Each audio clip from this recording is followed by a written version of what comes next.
Hi, this is Pat Dodd, the Wine Dodd, here to talk about Get Mo wine and chocolate for February. Why?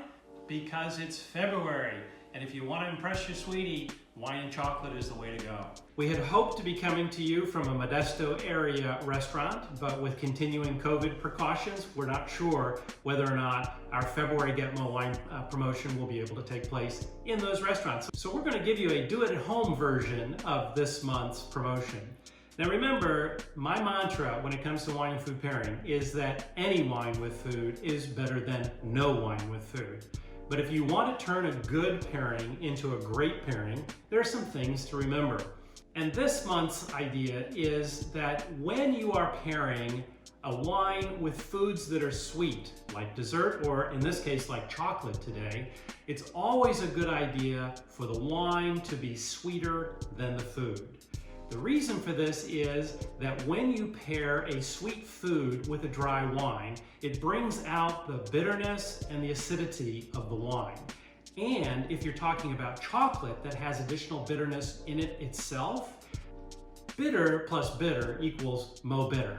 And for Get Mo wine, that's not really what we want to do. So, rule of thumb for this month, whenever you're pairing your wine with something sweet, try to make sure the wine is sweeter than the food. The easiest way to do this with any sweet dessert is to go with a wine that is really super sweet.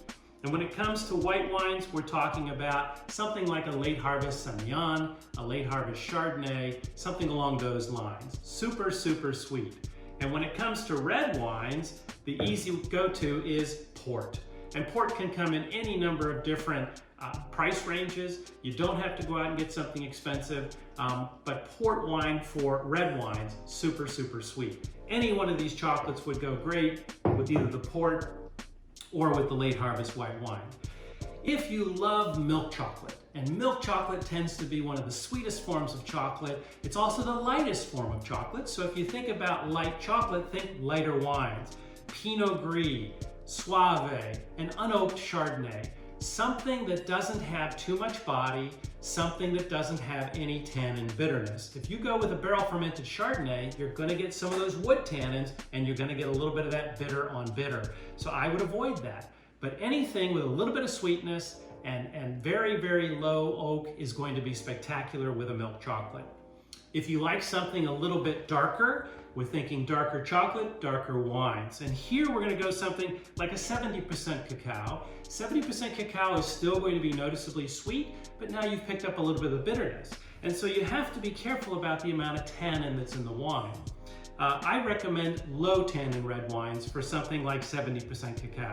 We're talking about a Barbera, perhaps, a Pinot Noir, or maybe something that some of you are familiar with called a Beaujolais. The grape is the Gamay grape, and it comes from Beaujolais in France. Any one of these three wines would be spectacular with a 70%, 50% to 75% or so cacao. If you want to go with something even more bitter, darker chocolate, darker red wine. This is where you can get into fuller-bodied, richer red wines like a Zinfandel, like a Syrah, or one of these Grenache Syrah Mourvedre blends that you can find today.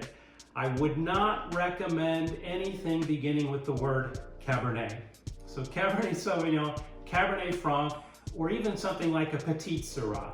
The tannin is going to be way up there, and with a bitter chocolate like this, it's going to make the wine so much more bitter. Now, if you enjoy drinking black coffee with all of its lovely bitterness and no sugar, no cream, none of those things, you might like this pairing with a Cabernet. But otherwise, I recommend you stay away from something with too much tannin.